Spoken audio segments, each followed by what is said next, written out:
शनिवार 18 April straight of Hormuz मार्गे प्रवास करणाऱ्या दोन भारतीय जहाजांवर प्रचंड गोळीबार झाला होता. या जहाजांना होर्मुझ मार्गे येण्याची परवानगी होती, पण तरी सुद्धा इराणनं त्यांच्यावर गोळीबार केला होता. या गोळीबारानंतर ही जहाजं माघारी फिरली. या घटनेनंतर भारत सरकारनं दिल्लीतल्या इराणच्या राजदूताला बोलावून आपला निषेधही नोंदवला होता.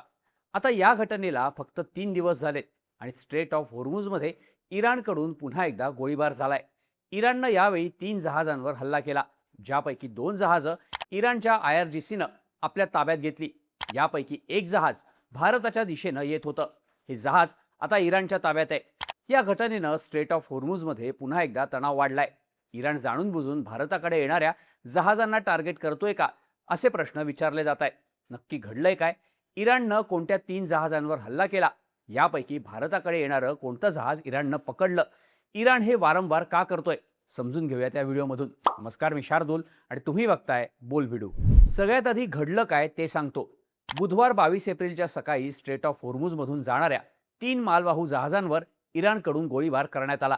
इराणच्या IRGCनं गन बोटींच्या मदतीनं या जहाजांवर गोळीबार केला. यापैकी एका जहाजानं म्हटलंय की त्याला स्ट्रेट ऑफ होर्मुझमधून जाण्याची परवानगी होती. दुसरं जहाज गोळीबारानंतर पाण्यातच थांबलं, तर तिसऱ्या जहाजाच्या बाहेरच्या भागाचं आणि आतल्या सामानाचं नुकसान झालं. गोळीबार झालेल्या या 3 जहाजांची नावं आहेत एपामिनोडेस, MCS फ्रान्सेस्का आणि युफोरिया. यापैकी एपामिनोडेस आणि फ्रान्सेस्का या 2 जहाजांना इराणनं आपल्या ताब्यात घेतलंय, तर युफोरिया हे जहाज सध्या समुद्रातच थांबलंय. स्वतः इराणच्या IRGCनं या घटनेची पुष्टी केली आहे. IRGCच्या नौदलानं एक निवेदन जाहीर केलं, ज्यात म्हटलंय की त्यांनी एपामिनोडेस आणि MCS फ्रान्सेस्का या 2 जहाजांना ताब्यात घेतलंय. या जहाजांमुळे सागरी सुरक्षेला धोका होता. या जहाजांकडे आवश्यक ती परवानगी नव्हती, असा दावा इराणनं केलाय. या 2 जहाजांना ताब्यात घेऊन त्यांना इराणच्या किनारपट्टीकडे नेण्यात आल्याचं IRGCनं सांगितलंय. आता या 2 जहाजांपैकी जे एपामिनोडेस नावाचं जहाज आहे ते भारताच्या दिशेनं येत होतं. इराणनं पहिला अटॅक या जहाजावर केलाय. BBCच्या रिपोर्टनुसार एपामिनोडेस हे जहाज ग्रीक कंपनीच्या मालकीचं आहे. शिप ट्रॅकिंग डेटानुसार या जहाजावर लायबेरिया या देशाचा ध्वज आहे. हे जहाज दुबईवरून निघालं होतं, जे गुजरातच्या मुंद्रा बंदराच्या दिशेनं प्रवास करत होतं. पण जहाज ओमान देशाच्या ईशान्येला 15 नॉटिकल मैल अंतरावर असताना त्याच्यावर हल्ला झाला. या जहाजाच्या कॅप्टननं म्हटलंय की IRGCची एक गनबोट त्यांच्याजवळ आली आणि तिनं हल्ला सुरू केला. रॉयटर्सच्या रिपोर्टनुसार IRGCच्या गनबोटीवर 3 जण होते. या जहाजावर रॉकेट प्रोपेल्ड ग्रेनेडनंही हल्ला झाला. या घटनेपूर्वी जहाजाशी रेडिओवरून कोणताही संपर्क झाला नव्हता. महत्त्वाचं म्हणजे सुरुवातीला या जहाजाला स्ट्रेट ऑफ होर्मुझमधून जाण्याची परवानगी आहे असं कळवण्यात आलं होतं, पण जहाज होर्मुझमध्ये येताच त्याच्यावर हल्ला झाला. या हल्ल्यात जहाजावरचे सर्व खलाशी सुरक्षित आहेत, पण जहाजाच्या ब्रिजचं मोठं नुकसान झाल्याची माहिती मिळते. दुसरीकडे इराणच्या मीडियानं म्हटलंय की या जहाजानं इराणच्या इशाऱ्यांकडे दुर्लक्ष केलं होतं, त्यामुळं त्याच्यावर हल्ला करण्यात आला. इराणनं दुसरा हल्ला केला तो युफोरिया या मालवाहू जहाजावर. शिप ट्रॅकिंग डेटानुसार या जहाजावर पनामा देशाचा ध्वज आहे. हे जहाज UAEच्या शारजा बंदराहून निघालं होतं आणि ते सौदी अरेबियाच्या जेद्दाह बंदरच्या दिशेनं जात होतं. हे जहाज UAEच्या एका कंपनीच्या मालकीचं असल्याचं समोर आलंय.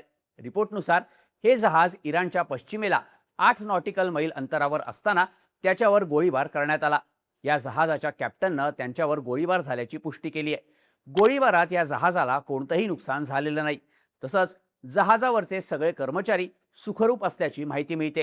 हे जहाज सध्या समुद्रातच थांबलेलं आहे. इराणनं हल्ला केलेलं तिसरं जहाज आहे MCS फ्रान्सेस्का. या मालवाहू जहाजावरतीही पनामा देशाचा ध्वज आहे. हे जहाज सौदी अरेबियाच्या दम्माम बंदराहून निघालं होतं. ते स्ट्रेट ऑफ होर्मुझमधून दक्षिणेला ओमानच्या आखाताकडे जात होतं. ते इराणच्या किनाऱ्यापासून 6 नॉटिकल मैल अंतरावर असताना त्याच्यावर हल्ला झाला. IRGCच्या गोळीबारात या जहाजाच्या बाहेरच्या भागाचं आणि आतल्या सामानाचं नुकसान झाल्याची माहिती मिळते. IRGCनं हे जहाजही आपल्या ताब्यात घेतलंय. खरं तर शनिवारी 18 एप्रिलला सुद्धा 2 भारतीय जहाजांवर इराणकडून गोळीबार झाला होता. त्यापैकी एक मालवाहू जहाज होतं, ज्याचं नाव जग अर्णव असं होतं, तर दुसरं तेलवाहू टँकर होतं, ज्याचं नाव सॅनमार हेराल्ड असं होतं. शुक्रवारी इराणचे परराष्ट्र मंत्री अब्बास अरागची यांनी जाहीर केलं होतं की स्ट्रेट ऑफ होर्मुझ कमर्शियल जहाजांसाठी खुला असेल. या जहाजांच्या सुरक्षित प्रवासाची काळजी इराणकडून घेतली जाईल असंही अरागची यांनी स्पष्ट केलं होतं. त्यानंतर अमेरिकेचे राष्ट्राध्यक्ष डोनाल्ड ट्रम्प यांनी सुद्धा स्ट्रेट ऑफ होर्मुझ वाहतुकीसाठी सज्ज असल्याचं म्हटलं होतं. पण या घोषणेनंतर होर्मुझमधून जाणाऱ्या भारतीय जहाजांवर इराणकडून गोळीबार करण्यात आल्याची घटना घडली आहे. या घटनेवर भारतानं तीव्र प्रतिक्रिया देताना नवी दिल्लीतल्या इराणच्या राजदूताला बोलावणं धाडलं होतं. भारत सरकारनं स्ट्रेट ऑफ होर्मुझमध्ये भारतीय ध्वज असलेल्या जहाजांसोबत जे काही घडलं याबाबत इराणकडे तीव्र शब्दात निषेध नोंदवला होता. त्यावर इराणच्या राजदूतानं आश्वासन दिलं होतं की ते ही गोष्ट इराणी अधिकाऱ्यांपर्यंत पोहोचवतील. पण आता याच्या 3 दिवसांनंतरच पुन्हा एकदा भारताकडे येत असलेल्या जहाजावर हल्ला झाला. धक्कादायक म्हणजे यावेळी हे जहाज इराणच्या IRGCनं पकडून आपल्या ताब्यात घेतलंय. त्यामुळं इराण जाणून बुजून भारताकडे येणाऱ्या जहाजांवर हल्ले करतोय का असाही प्रश्न उपस्थित केला जातोय. जहाजांवरचे हे सगळे हल्ले इराणच्या IRGC कडून केले जात आहेत. IRGCला होर्मुझवर आपला संपूर्ण कंट्रोल मिळवायचा आहे. IRGCचं म्हणणं आहे की ते होर्मुझमधून जहाजांना जाऊ देतील, पण त्यासाठी इराणची परवानगी लागेल. पण अमेरिकेचा याला विरोध आहे. डोनाल्ड ट्रम्प यांचं म्हणणं आहे की इराणनं लवकरात लवकर शांतता करार करावा. जर करार झाला नाही तर अमेरिका पुन्हा इराणवर हल्ला करेल. पण शांतता करार होर्मुझच्या मुद्द्यावरूनच अडकू नये. होर्मुझवर कोणाचं कंट्रोल असेल यावर इराण आणि अमेरिकेत मतभेद आहेत. या मुद्द्यावर 30 देशांची बैठक आयोजित करण्याचा निर्णय UK आणि फ्रान्सनं घेतलाय. मात्र त्याआधीच इराणनं पुन्हा एकदा गोळीबार करून आपण माघार घेणार नसल्याचं जाहीर केलंय. सध्या तरी स्ट्रेट ऑफ होर्मुझच्या मुद्द्यावरूनच इराण आणि अमेरिकेत तणाव कायम आहे. इराणला होर्मुझवरचा आपला होल्ड कायम ठेवायचा आहे. त्यासाठी तो होर्मुझ मार्गे जाणाऱ्या जहाजांना टार्गेट करतोय. आता इराणनं 2 जहाजं आपल्या ताब्यात घेतली आहेत. या बदल्यात इराण नक्की काय मागणी करतो आणि त्यामुळे हे युद्ध नवीन वळण घेतं का हे पाहणं महत्त्वाचं असणार आहे. या सगळ्या घडामोडींबद्दल तुम्हाला काय वाटतं? इराण स्ट्रेट ऑफ होर्मुझमधून जाणाऱ्या जहाजांवर हल्ले का करतोय? इराण भारत विरोधी भूमिका घेतोय का? याबद्दलच्या तुमच्या प्रतिक्रिया कमेंट करून नक्की सांगा आणि अशाच माहितीपूर्ण व्हिडिओसाठी बोल व्हिडिओच्या YouTube चॅनलला सबस्क्राईब करायला विसरू नका.